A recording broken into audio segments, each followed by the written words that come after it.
C'est une ère qui va vite. Mmh. C'est une ère où l'information est toujours présente. Comment ces différentes rencontres intergénérationnelles ont-elles influencé ton style de leadership? Il y a de toute façon un regard nouveau. Ok. Il y a un prisme, une façon de voir les choses sous un autre angle. Et moi, je dis toujours que tous mes clients sont mes miroirs, c'est le principe. Et il y a des fois, je me disais, je suis pas le petit con de 27 ans qui sait tout parce qu'il sort des études, qui a réussi et tout. Et l'entreprise, c'est la même chose. C'est à quoi va servir cette entreprise demain? À la différence des personnes qui ont plus avancé dans l'âge, ils sont qu'est-ce que je vais faire de cette vie-là? Novacast, un podcast présenté par Guillaume Degois. Bienvenue sur Novacast, le podcast qui nous plonge au cœur des enjeux de notre humanité par le prisme du management. Guillaume Degois, pionnier et référent de l'économie régénérative depuis une trentaine d'années, je facilite et sécurise l'évolution des entreprises et je suis fasciné par l'efficience d'un bon management mené par des leaders confiants. Aujourd'hui, nous avons le plaisir d'accueillir Alexis Joanneau, coach, mon coach de leader et d'entrepreneur. Et je te laisse quelques phrases pour te présenter, Alexis. Avec plaisir. Déjà, merci à toutes les personnes qui vont regarder ça et merci de m'avoir accueilli ici. Alors, qui je suis? Tout à l'heure, on en parlait brièvement, mais en fait, ma petite présentation d'aujourd'hui, c'est en gros, je suis papa d'une petite fille. C'est une importance parce que ça m'a beaucoup changé dans ma manière de coacher et d'interagir. Mais je suis aussi surtout chef d'entreprise avec vraiment cette volonté d'aider les personnes en gros à prendre leur pouvoir, notamment ces leaders, ces entrepreneurs, pour qu'ils mettent vraiment au service des gens et de leur entreprise, que ce soit leurs salariés ou de leurs clients, tout ce qu'ils ont à apporter au quotidien. Donc voilà, ça c'est un petit peu ma présentation aujourd'hui. Merci Alexis. Et donc aujourd'hui, le thème que nous allons aborder ensemble, ce sont les trésors que l'on peut trouver dans les relations intergénérationnelles d'entreprise. Tout à fait. Alors pour l'exercice, nous allons avoir quelques cartes qui sont là ici sur la table.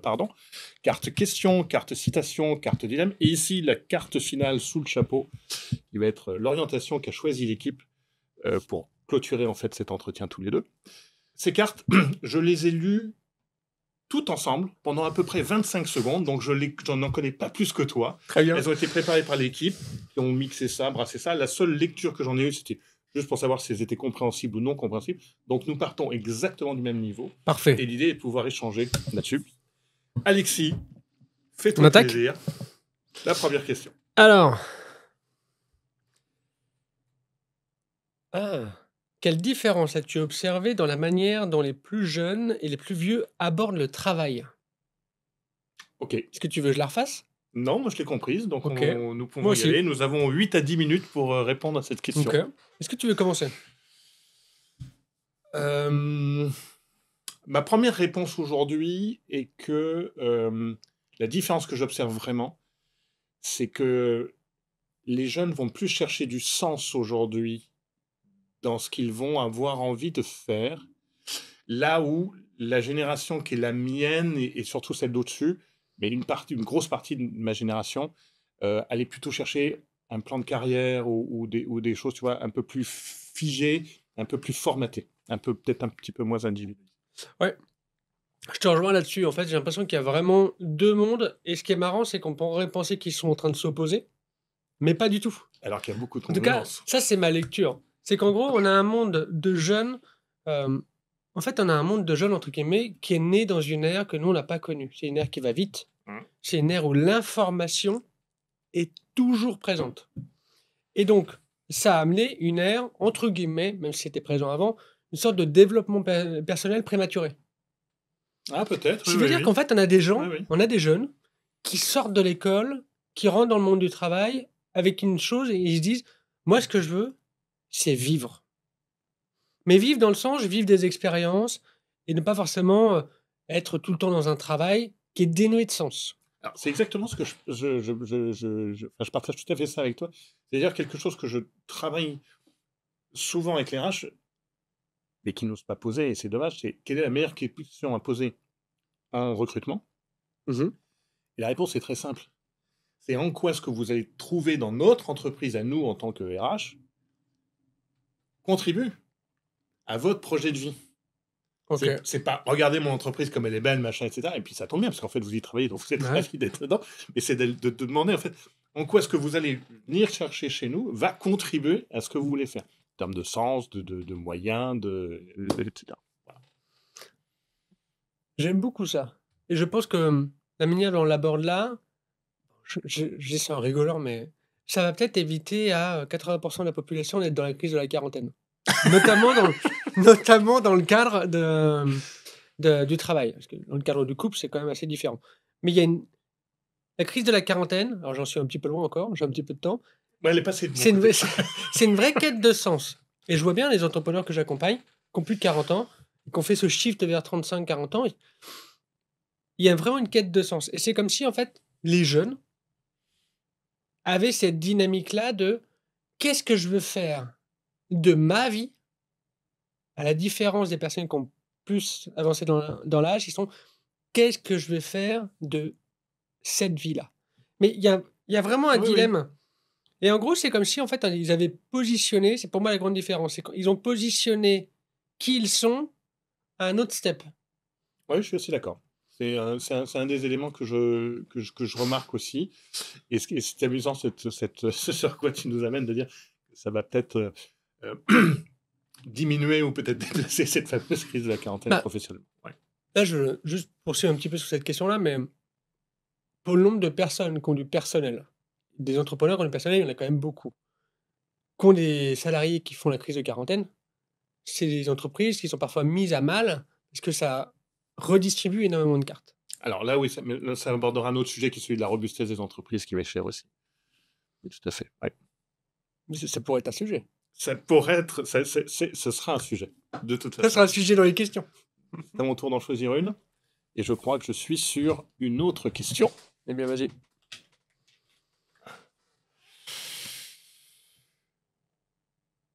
Alors, quelles expériences positives as-tu concernant les différences intergénérationnelles dans ton travail? Ce qui est presque une question de dilemme. Mais très bien. Alors, bon, je pense qu'on répondra à cette question tous les deux, mais Oui, bien sûr, c'est le but. véritablement, moi j'ai une particularité, c'est que j'ai été chef d'entreprise depuis 2 ans, véritablement. Avant, j'étais enseignant agrégé sur Paris avec des enseignants et des élèves qui étaient en décrochage scolaire. Et j'ai une magnifique expérience avec ça, c'est que moi j'avais une chef d'établissement qui avait un taux de 55 ans, avec qui je m'entendais super bien. Et ça passait très très très bien pour 3 raisons. Ok. La première raison, c'était les raisons de posture. Parce que dans le monde de l'enseignement, parfois on a les enseignants d'un côté et la direction de l'autre. Sauf que moi j'avais passé un concours qui faisait que, administrativement parlant, on avait le même niveau. Sauf qu'elle en avait 55 et moi j'en avais 27. Mhm. Donc il y avait forcément un décalage. Ça me fait penser à quelque chose que je te partagerai juste après. Mais par contre, la formidable expérience que j'ai eue, c'est que jamais je me suis senti pris de haut par cette personne. Parce qu'elle a toujours considéré ce que je disais comme ayant de la valeur. En se disant, il y a des choses que moi je ne sais pas. Et cette expérience-là a très bien fonctionné parce que moi, en retour, il y a des fois, je me disais, je suis pas le petit con de 27 ans qui sait tout parce qu'il sort des études, qui a réussi et tout. Je me suis dit, en fait, elle a quand même 55 ans. Donc, au-delà de son âge, ça représente quand même plus de 25 ans d'expérience.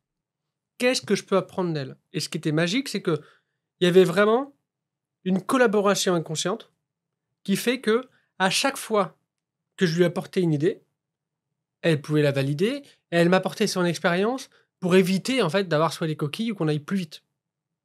Donc vraiment, c'était une formidable expérience. Et puis bah, après, j'ai d'autres expériences en tant que chef d'entreprise. À chaque fois que je coach des personnes qui sont plus avancées que moi dans l'âge, c'est souvent le cas, Ça arrive. ça arrive, j'apprends extrêmement vite. Et moi, je dis toujours que tous mes clients sont mes miroirs, c'est le principe. Mais quand les personnes sont beaucoup plus âgées et qui ont de l'expérience avec des salariés, je vais très très très vite. Parce qu'on apprend vite de l'expérience. Et la preuve des podcasts, j'espère vraiment que vous allez pouvoir apprendre de nous. Alors, moi, je vais te partager. J'ai deux expériences à te partager. Une, un petit peu celle que. Enfin, dans le même sens, je veux dire, que celle que tu as D'accord. partagée. Moi, jeune, avec quelqu'un qui était plus vieux. Sur ma courte période de salariat, j'ai eu vraiment alors, le challenge et puis le plaisir de travailler sur un chantier qui était difficile, prestigieux en plus, qui était de refaire un aéroport, Ok. qui est celui de Saint-Gatien à Deauville. Et j'ai travaillé avec un chef de chantier. Donc moi, comme toi, je sortais des études. Et j'ai travaillé avec un chef de chantier, Gérard, qui était quelqu'un qui était vraiment... qui avait du caractère. C'est clair.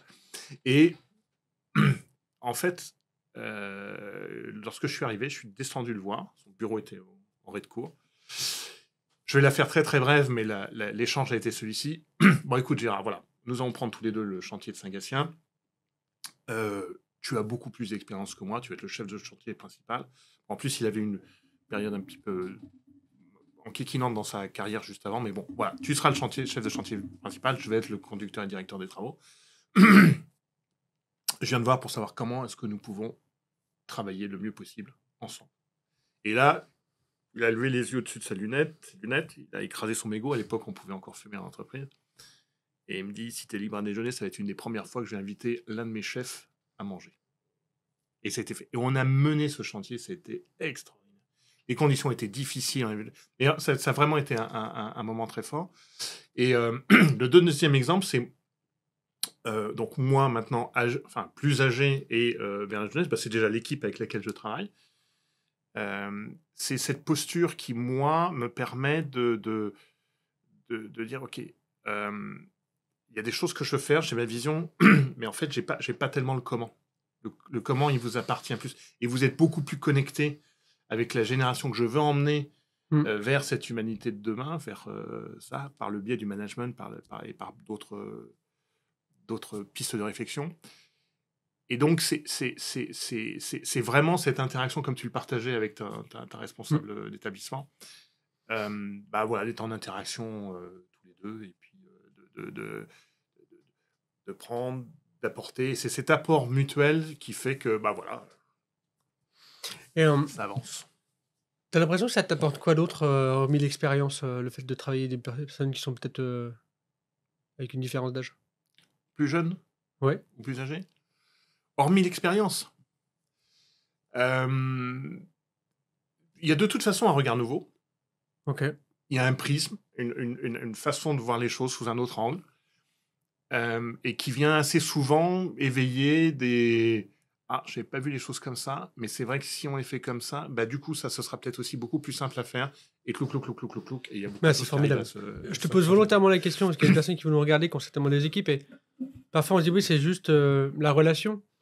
J'ai volontairement voulu poser cette question-là, de cette manière-là, parce qu'en fait, parfois on voit vraiment qu'un spectre de cette différence d'âge, de cette différence de génération, alors qu'en fait là, tu es vraiment en train de nous apporter que, limite, toi, tu as une vision pour ton projet, pour tout ce que tu partages, mais le comment et la mise en place, c'est pour les générations du futur. Absolument. Donc finalement, cette dimension intergénérationnelle, elle est extrêmement propice à finalement mettre au jour une vision aux yeux des générations futures. C'est surtout que les générations futures, toi qui es papa, si, et c'est eux qui ont le monde devant eux. C'est vrai. Je sais que j'ai encore le monde devant moi, mais beaucoup moins que toi aussi. Et ça, c'est clair, tout à fait. Et donc, c'est pour eux que ça doit se faire. Donc, c'est vraiment dans ce sens-là, en tous les cas, que je le conçois. Et l'entreprise, c'est la même chose. C'est à quoi va servir cette entreprise demain? Quel est le service que ça va rendre, etc. Il y a vraiment, en fait, un truc qui est beaucoup plus loin, c'est aussi comment va être l'usage de demain. Il y a vraiment... Oui. Et je pense que les jeunes générations, ils ont capté l'usage de demain.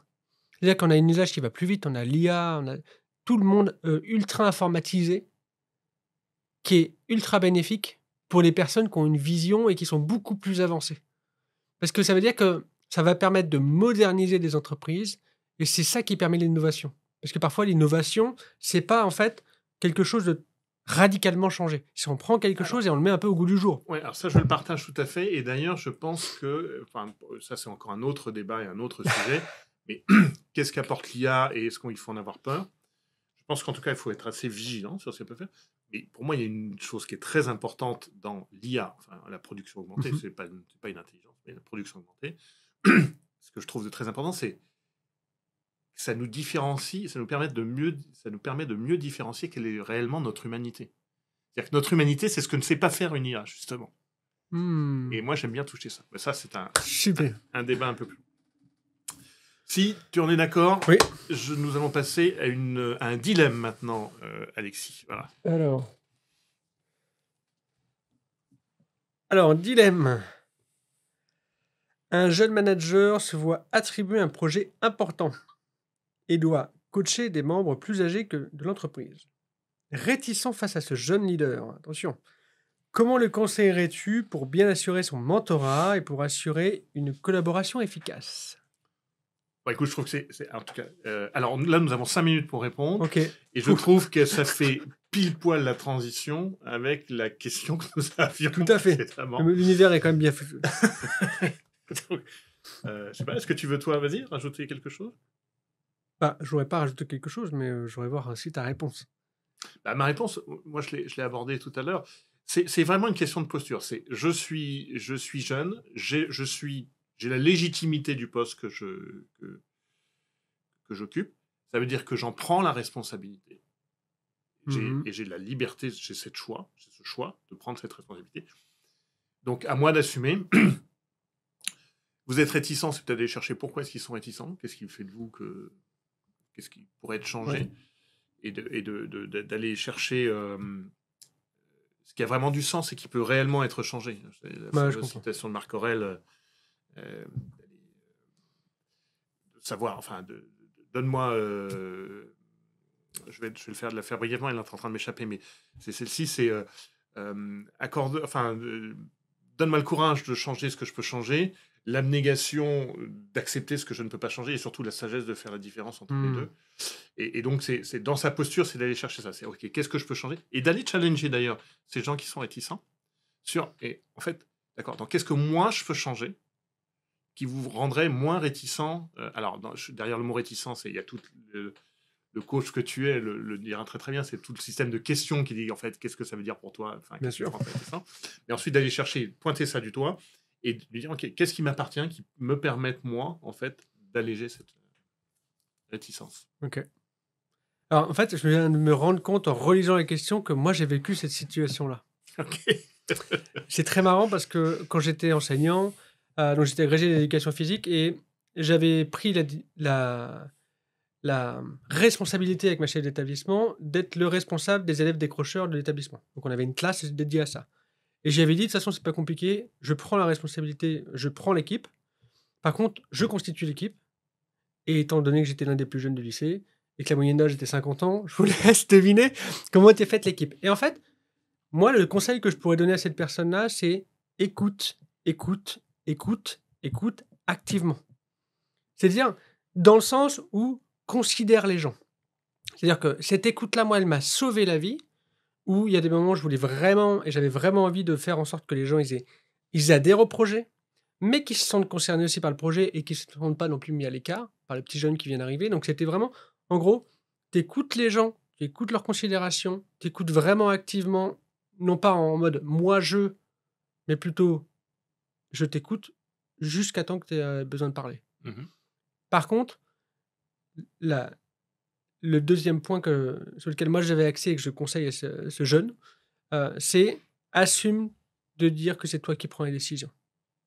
Si c'est toi le responsable, c'est donc toi qui prends les décisions. Donc écoute et fais en sorte de prendre des décisions qui soient favorables à tout le monde.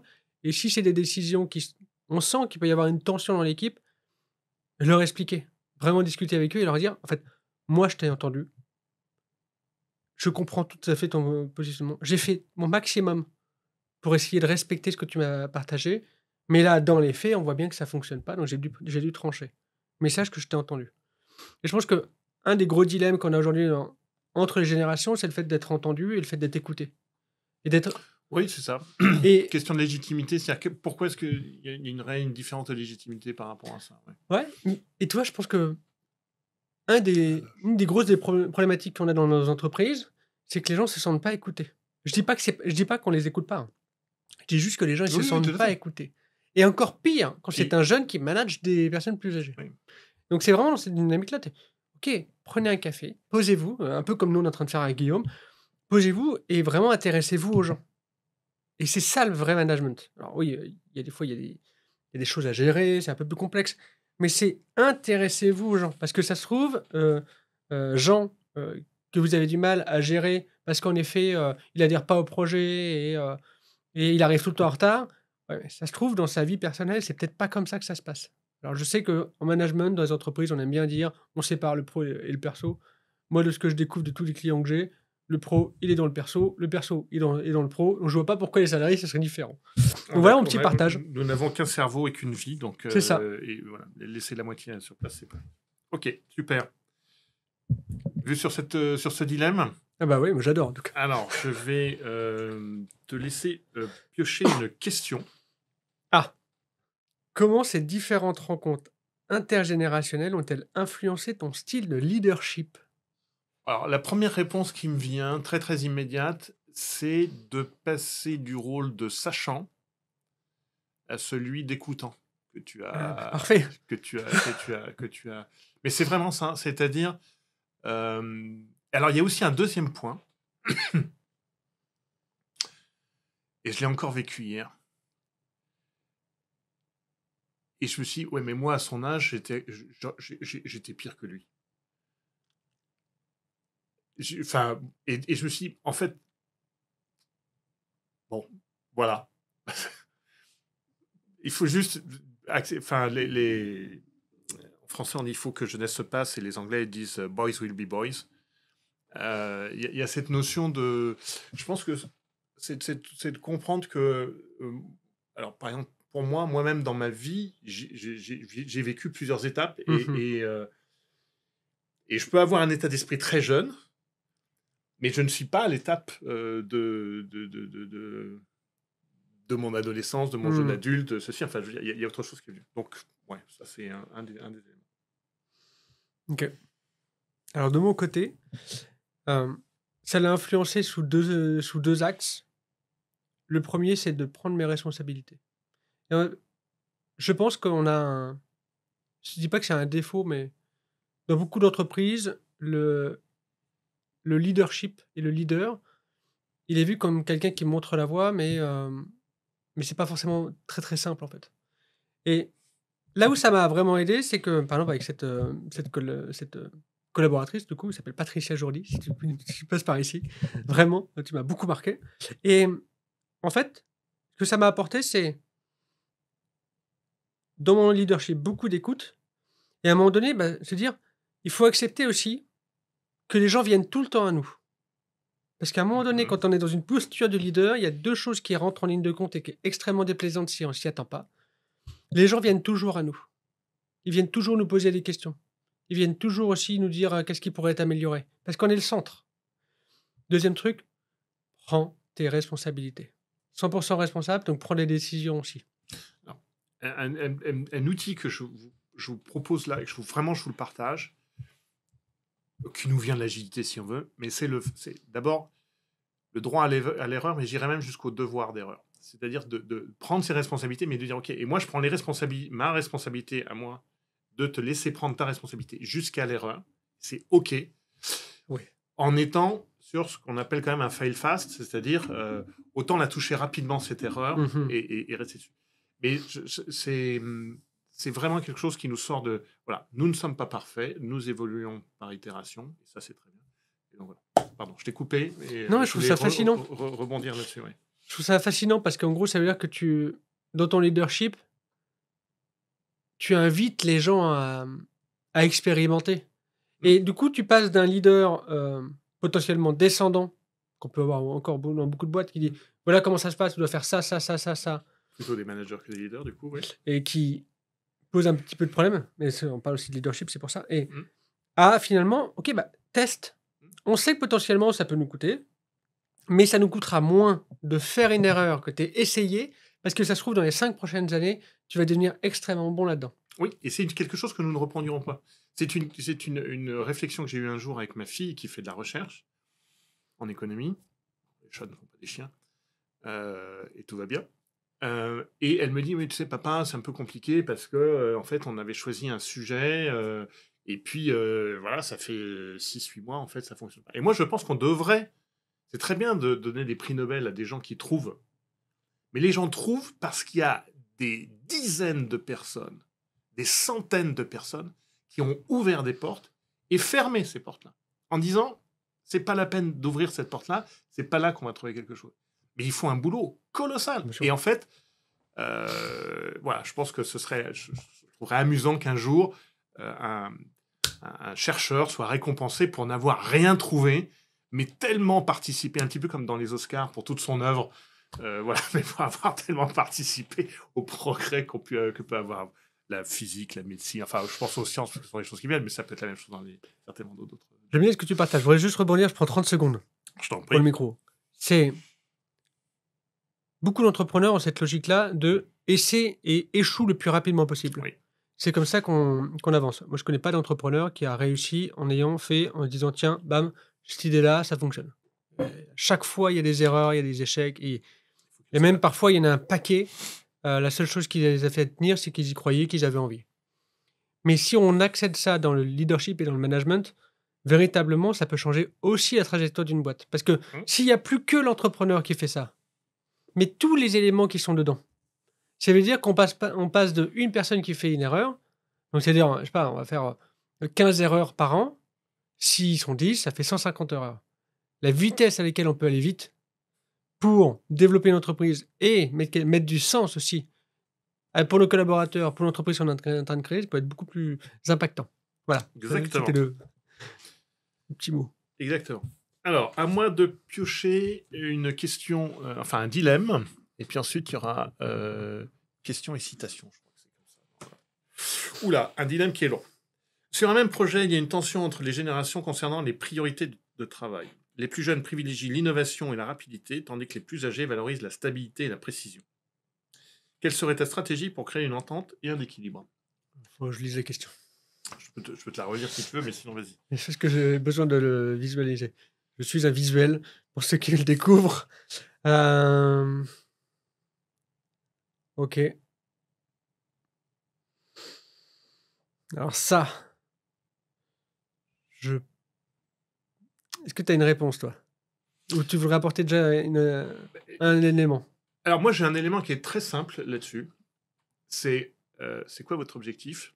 Et pour ceux qui nous connaissent, et je regardais Lohan qui est là, parce que nous en discutons depuis assez longtemps, quel est votre indicateur clé de performance? Et challenger tout ce qui peut être de rester un peu conservateur, ou tout ce qui peut être d'aller vers l'innovation, vers la rapidité, ou au contraire de freiner un petit peu, sur la réussite du projet. Et en quoi est-ce que ce que vous allez faire, mettre en place, va incrémenter, enfin valoriser un peu plus votre indice clé de performance?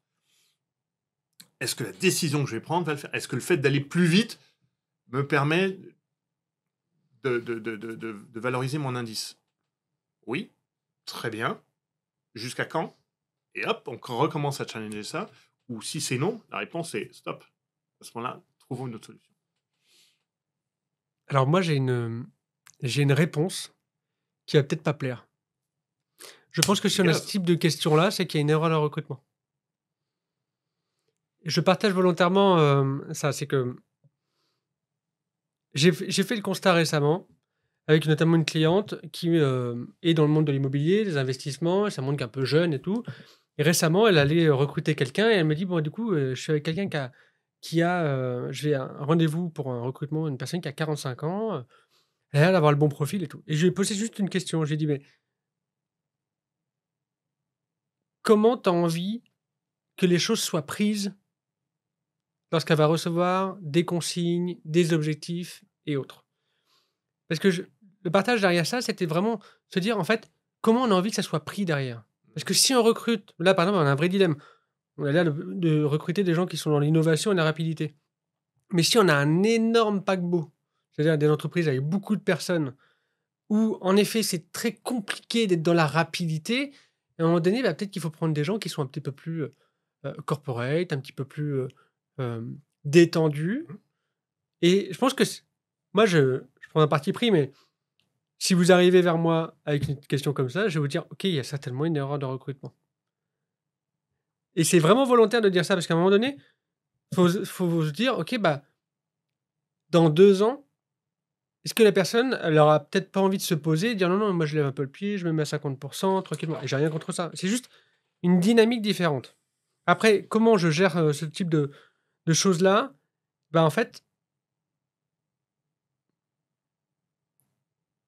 j'essaierai de trouver, en fait, non pas un compromis parce que je pense que c'est une problématique, mais j'essaierai de voir chez moi qu'est-ce qui me pousse à avoir de la stabilité et de la précision. Et derrière ça, je me dirais, comment je peux mettre l'innovation et la rapidité au service de la stabilité et de la précision. C'est vraiment, c'est-à-dire, c'est peut-être un jeu de langage, mais vraiment, il y a une dynamique derrière ça qui est, finalement, est-ce que vous avez mis le point rouge de votre viseur au bon endroit? Mhm. Parce que parfois, on a tendance à regarder, finalement, Indice. devant nous, alors qu'en fait, on a cette trajectoire-là, quoi. Tout à fait. Donc, c'est mes 2 points. Franchement, si vous êtes chef d'entreprise, leader, manager et que vous n'avez pas aimé ce que je vous ai partagé, eh ben, c'est certainement parce que je suis tombé pile poil là où fallait Alors, sur la notion de recrutement. et juste mais pour étayer ce que tu viens de dire, Mhm. euh, dans les entreprises qui commencent à avoir un petit peu de personnel, en général, il y a plusieurs services. Ouais. Et dans lesquels... et c'est une confrontation quand moi je travaille, ce qui m'est arrivé là assez récemment avec une entreprise pharmaceutique et son service de R&D, de recherche et développement. Ok. Ah oui, la gestion d'un projet se fait pas du tout de la même façon que l'industrialisation d'un process. Mm. Ça n'a absolument rien à voir. Donc, il n'y a pas dans ce cas-là d'erreur de casting, mais il ne faut pas se tromper sur la façon de gérer le projet parce que c'est pas la même chose. Et effectivement, comme tu le dis, de ne pas mettre les gens au mauvais endroit, c'est-à-dire, ou à moins qu'ils aient compris que ça se gérait différemment. Mais les méthodes doivent s'adapter, c'est ce qu'on retrouve notamment dans la matrice de Stacy. Je prends une question. Allez, vas-y, question, Alors. citation, et ensuite nous soulevons le chapeau pour la question finale. Alors, quels sont les principaux obstacles et les a priori que tu as pu rencontrer? Je rappelle qu'on travaille sur, et on évoque aujourd'hui sur la dimension intergénérationnelle. Peut-être j'aimerais bien te poser la question à toi directement. Et je vais la découper un petit peu.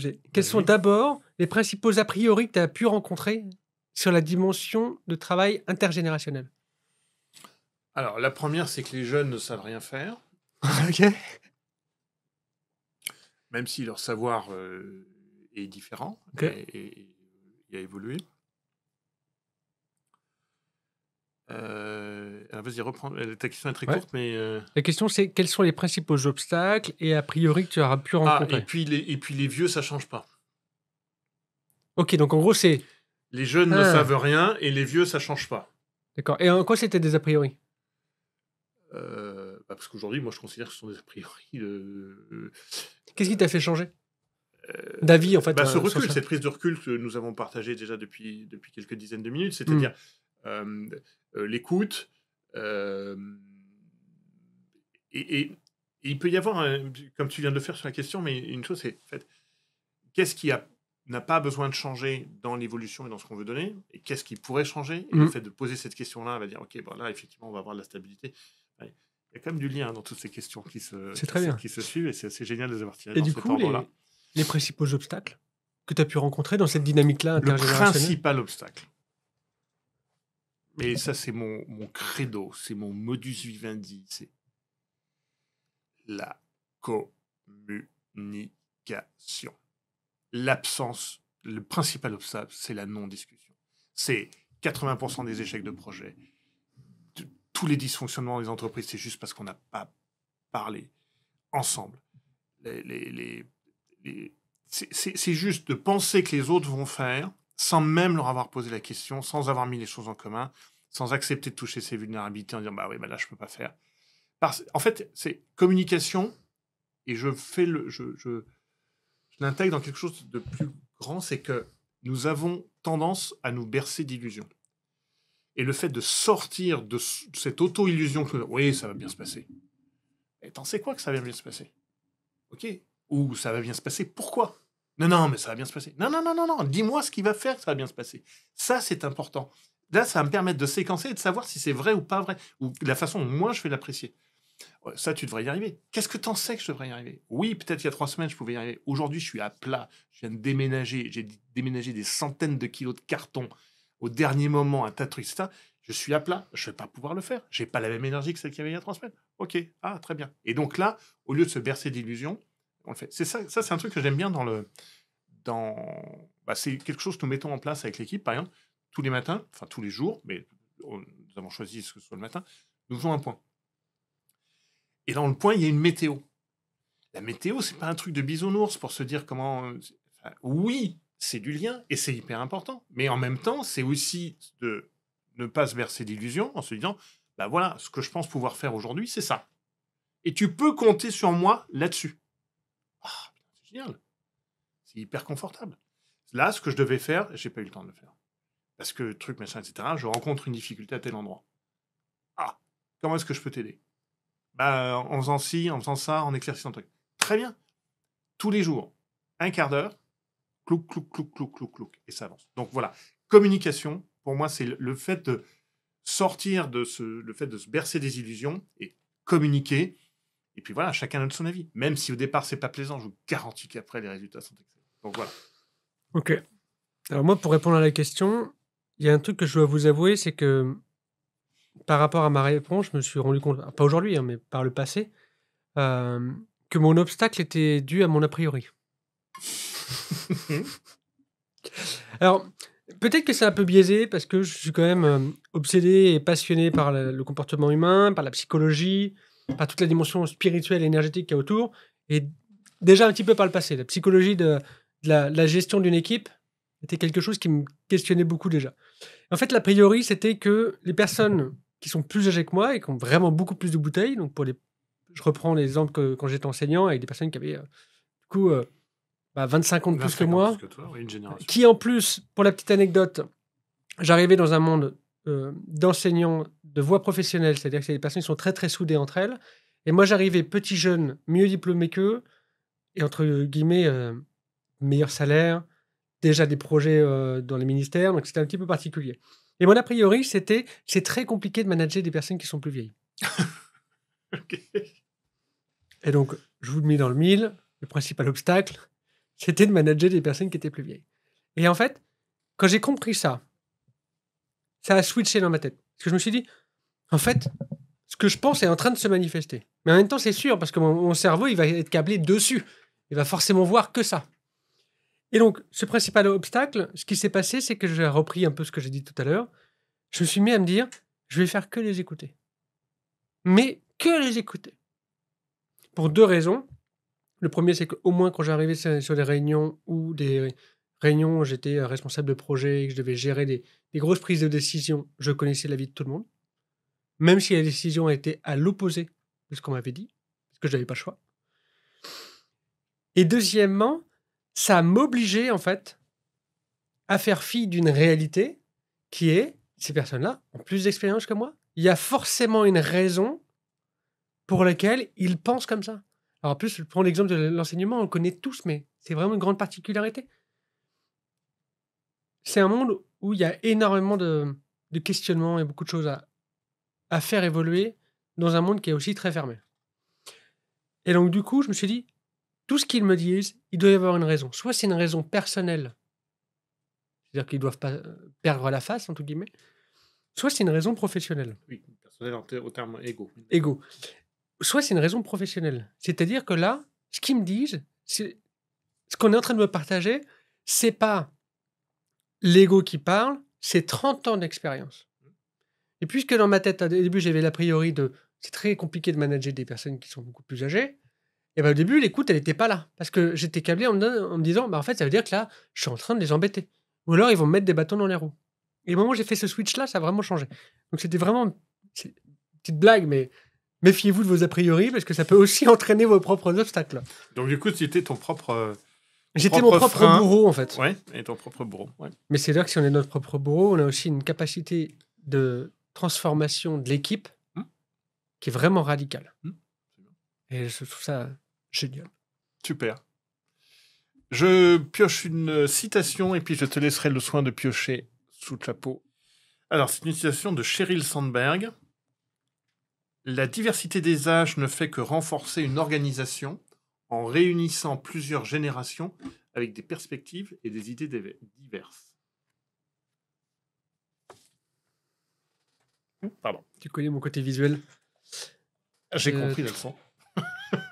Je trouve ça super fort. J'aimerais bien savoir ce que tu en penses, toi. Qu'à manager des gens, à la fois au début de ta courte carrière de salarié et de chef d'entreprise avec...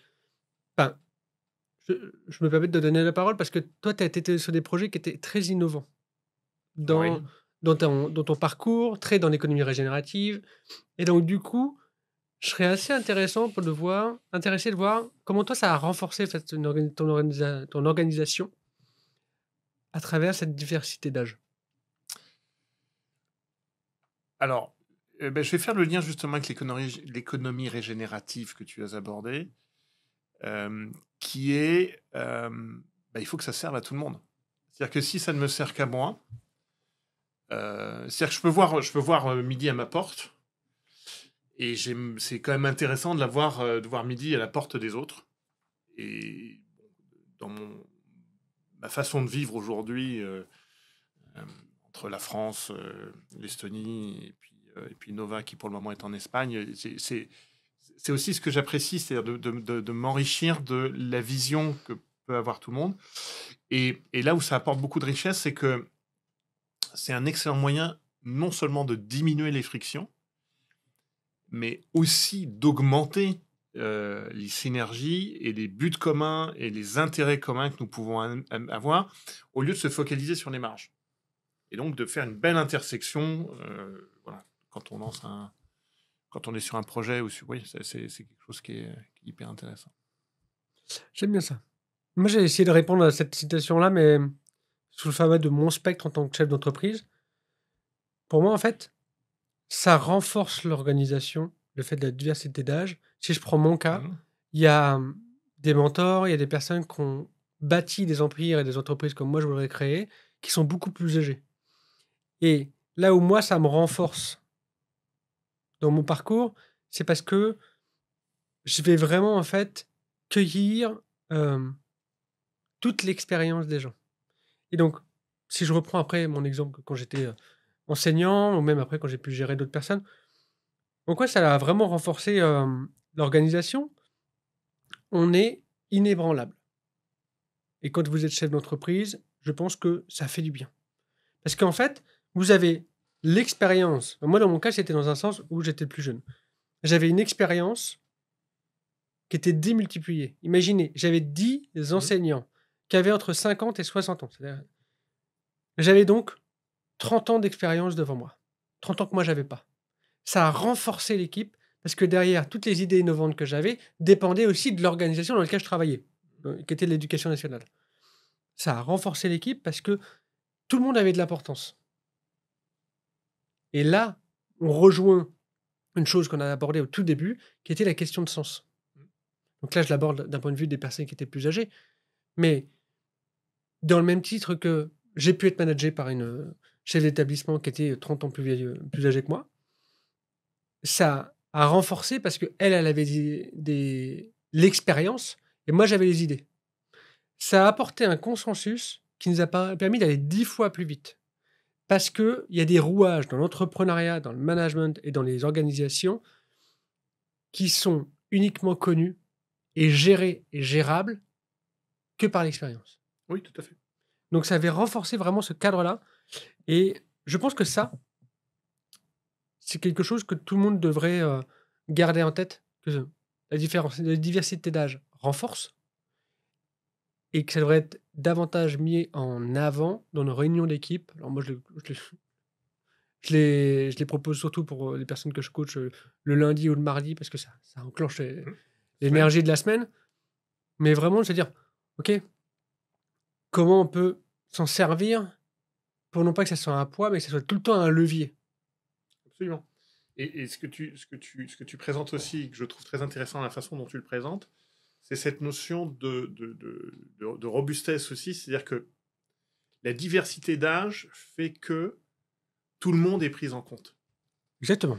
Et donc, il n'y a pas de trou dans la raquette. Et aujourd'hui, voilà, c'est notre même si, voilà, politiquement et sans s'étendre sur le sujet, moi je ressens en tout cas aujourd'hui de plus en plus de clivage de la société. C'est au contraire un moyen de décliver et d'avoir un peu plus d'harmonie, de compréhension, de choses comme ça. Et donc, c'est quand même vachement plus fluide. Je voudrais rebondir sur un truc. Si vous nous écoutez aujourd'hui, je pense que c'est une question d'enjeu aussi. Ouais. Cette question-là. Parce que plus on va avancer dans les années 2100, 2200, au fur et à mesure, vous allez rencontrer une des, je pense, les plus grosses problématiques qu'on va avoir en termes de management. C'est l'écart entre les personnes dans nos équipes, qui va être grandissant. Entre les personnes qui sortent des études à 20 ans et Papy Christophe qui finit sa carrière à 67, ça, on n'avait pas ça en fait par le passé. Je dis pas qu'on n'avait pas des cages d'art, mais en fait, il est encore plus grand.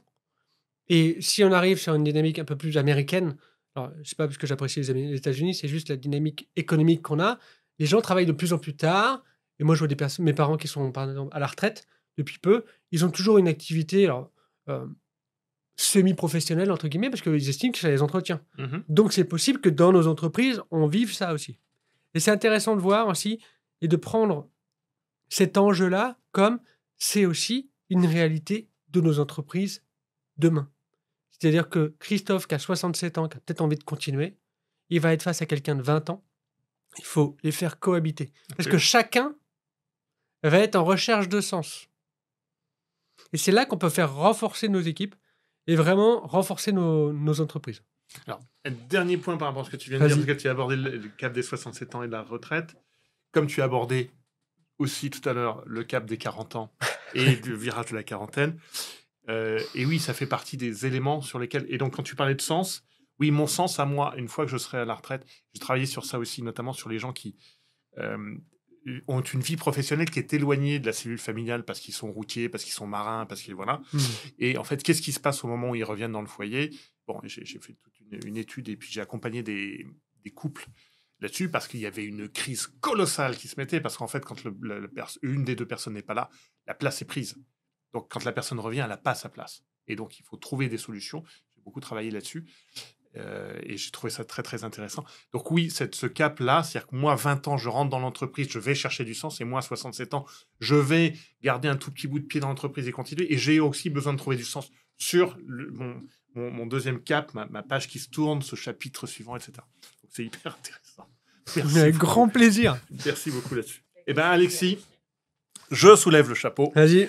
Et tu prends cette question qui n'est donc pas choisie, mais qui a été choisie par l'équipe. Ok. Dis-moi en plus. Penses-tu que les différences générationnelles seront davantage valorisées en entreprise dans le futur? Tu viens d'y répondre, ou presque. Enfin, tu n'as pas répondu, mais tu as dit que c'était un point de vigilance. C'est un point de vigilance. Mais on va du coup pouvoir répondre à ce que j'ai ouvert comme débat tout à l'heure. Oui. Et j'aimerais bien savoir, les personnes qui vont écouter ce podcast et regarder la vidéo, savoir ce que vous avez pensé de cette question. Parce que vous êtes certainement nombreux à être entrepreneur, chef d'entreprise, manager, leader. Savoir, qu'est-ce que vous pourriez répondre à cette question-là? Vraiment. Est-ce que tu peux la reposer? Bien sûr. Penses-tu que la différence générationnelle sera davantage valorisée en entreprise dans le futur? Alors, est-ce que je peux apporter moi un élément Bien de réponse? Bien sûr. J'ai fait une réponse à Eric Emmanuel Schmitt. Je ne sais pas, mais j'y crois. Ok. Et je pense que c'est nécessaire. Est-ce que tu pourrais aller un peu plus loin quand tu nous dis que c'est nécessaire? Pour tout ce que nous venons d'aborder, c'est-à-dire que c'est pourquoi se priver d'une telle richesse? Pourquoi se cliver? Pourquoi ne travailler que sur ça quand on peut travailler sur ça? Pourquoi ne donner de la valeur qu'à ça quand on peut donner de la valeur à tout ça? Enfin, c'est une notion de vivre ensemble et l'entreprise est un endroit dans lequel nous vivons. Nous passons quand même plusieurs dizaines d'heures par semaine ensemble, parfois plus que dans nos propres foyers. Donc donc voilà. Toutes ces notions de valeur, de richesse, d'envisager cet avenir ensemble, de le projeter. Est-ce que ça nous convient? Oui, ça nous convient. Bon, après, en marge, il y a peut-être des choses sur lesquelles on peut travailler. Mais c'est en marge. Mais l'essentiel nous convient. Et c'est quand même hyper sécurisant. Et donc, voilà pourquoi j'aspire à ce que... Mais je ne sais pas, mais j'y crois. Alors, mon non-verbal parle tout seul. Est-ce que ça va être davantage valorisé? Je ne sais pas. Et j'ai une lecture qui est un peu particulière parce que moi, je suis vraiment passionné et obsédé par la compréhension du du fonctionnement de l'humain, de la psychologie et de l'entrepreneuriat. Et je suis très, très... pas fan du tout, mais très happé par tout ce qui est innovation. Donc, beaucoup de startups. Je pense que dans les startups, aujourd'hui, c'est pas valorisé, ça devrait l'être. Donc, est-ce que ça va l'être dans le futur? Je sais pas si ça va l'être. Ça devrait. Ok. Mais vraiment, ça devrait. Parce que ce que moi, je voudrais partager là, c'est que les personnes qui sont beaucoup plus âgées, qui ont donc des expériences différentes, c'est une partie de l'histoire. Mhm. Une partie de l'histoire, et moi, j'aime beaucoup des choses qui me sont restées quand j'étais enseignant, notamment lorsque je passais des concours d'agrégation et autres. Et on me disait, vous avez 2 écrits de 7 heures, un sur l'histoire, un sur votre didactique, pédagogie et transmission. Et la raison, elle est simple, c'est que pour être très fort dans la pédagogie et la didactique, il faut savoir pourquoi on en est là. Oui. Et donc, parfois, dans les startups, c'est très intéressant de savoir pourquoi on en est là. Et pourquoi ça n'a pas été fait non plus. Donc, est-ce que ça va être davantage valorisé? Je ne sais pas. Mais je suis vraiment tranché là-dessus. Vraiment, je ne sais pas. Mais s'il y a un parti pris à faire, si aujourd'hui vous voulez innover, vous voulez vraiment faire évoluer les choses, prenez ce parti pris-là. Prenez des seniors, prenez des juniors, et faites en sorte que chacun ait l'impression d'avoir la même portée. Ça peut radicalement changer votre entreprise. Vous allez donner du sens aux gens, et il ne faut pas se leurrer non plus. Il y a plein de jeunes qui sont en quête de sens, qui a donc modifié le paysage entrepreneurial et salarial. Je pense que d'ailleurs, d'ici 2030, on aura beaucoup de freelances qui sont jeunes Oui. pour cette raison-là. Je partage. Mais l'histoire et toutes les expériences de ces personnes, finalement, qui ont du vécu, qui ont de la bouteille, si on pourrait dire, elles peuvent tellement apporter à ces jeunes. Donc, j'espère vraiment que ce sera le cas. Après, peut-être qu'il va falloir qu'on redéfinisse un petit peu les cartes et voir comment nous, nos anciens, entre guillemets, qui sont blaguants, surtout, ne m'envoyez pas de tomates, peuvent aussi se valoriser dans un monde qui va de plus en plus vite. Tout à l'heure, tu parlais de productivité augmentée. Donc, tout ce qui est IA et tout. Pas se leurrer, hein, les personnes de 60 ans, elles sont totalement larguées sur la... Toi? Non, mais Et- j'approche, donc c'est pour ça que... Non, mais... Et pourtant, c'est une partie de notre avenir. Et pourtant, je nuance encore, la productivité augmentée, c'est présent depuis 20 ans. Oui. Et qui est-ce qu'on a croisé Est-ce qu'il n'y a pas quelqu'un dans les personnes qui nous regardent, ou même nous trois, qu'on croisait mamie qui te disait « Dis Siri, est-ce que je peux avoir la météo ?» C'est une productivité augmentée. Tout à fait. Sauf qu'ils ont été éduqués sur un truc qui était très, très sommaire. Désolé Steve Jobs, si tu nous entends. Mais aujourd'hui, ça va 10 fois plus vite. Précurseur, donc oui, Mais c'est il ça. a commencé par un petit pas. Oui, bien Donc sûr. voilà, je pense qu'il y a une sorte de rééducation. Les jeunes peuvent éduquer les anciens aussi. Donc vraiment, faites-le, mais trouvez du sens pour chacun. Et là, je peux vous garantir qu'il y a 2 points favorables à votre entreprise. Moins de turnover. Et pour des fois, coacher des entreprises où il y a énormément de turnover, sincèrement, ça tue votre entreprise. Et deuxièmement, vous irez beaucoup plus vite. Et en termes de chiffre d'affaires aussi, si vous êtes friand de ça, ça peut aller beaucoup plus vite grâce à ça. Grâce à ça. Vitesse et robustesse dans cette notion de turnover, effectivement. Où en sommes-nous? Il y aurait encore beaucoup à dire, mais merci beaucoup, Alexis. Avec plaisir. Ce fut un vrai plaisir. Donc, c'est un nouveau format que nous avons cherché à expérimenter. Donc, merci d'avoir été là. Franchement, j'ai adoré. J'espère que vous allez aussi adorer. Voilà, je vois à ton visage que ça t'a fait plaisir aussi. Je trouve que c'est un très très bon format et très spontané. Donc, merci. Et j'ai hâte de voir la suite, en fait. Eh bien, écoutez, pour continuer cette excursion avec nous, faites-vous plaisir, faites-nous plaisir. Continuez à partager, abonnez-vous, souscrivez et surtout, faites-nous part de tous les éléments, les questions, les thématiques que vous souhaiteriez voir abordées sous la forme de ce sujet, avec Alexis, avec d'autres invités. Ce sera avec un grand plaisir, tout pourrons le faire ensemble. Donc, Instagram, YouTube, Facebook, etc. Au plaisir de vous y retrouver et je vous dis à la prochaine.